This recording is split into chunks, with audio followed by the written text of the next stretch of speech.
Prologue. Before time was recorded, before the first civilizations carved their names into the fabric of history, the great ones existed. Beings of unfathomable power, they shaped the stars and breathed life into the void, crafting worlds and seeding them with potential. From their hands came many great races, but none as mighty as the dragons. Born of fire and wisdom, the dragons rose to prominence, their empire stretching across the galaxy like veins of molten gold.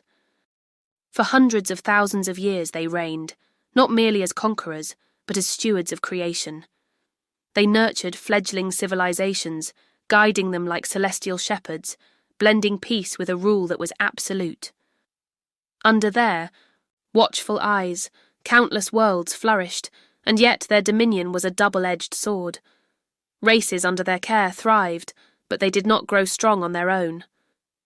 The dragons held the keys to progress, and in doing so they held the chains as well.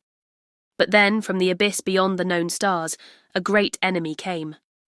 It was a force unlike any before it, an all-consuming darkness that devoured entire systems, and left only ruin in its wake. The younger races, untested and unprepared, stood no chance alone. So, for the first against the darkness in a battle that reshaped the stars themselves. When the dust settled, they emerged victorious. Yet in their triumph, they faced a terrible realization. It was their own dominion that had drawn the enemy in the first place. Their rule, no matter how benevolent, had stifled the natural course of evolution, leaving the younger races vulnerable.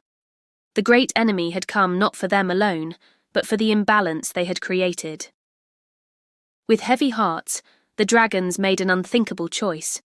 They did not surrender, nor were they defeated. They chose to let go. Across the galaxy, they dismantled their empire, not in ruin, but in hope, scattering the seeds of new civilizations and granting each race the freedom to forge its own destiny.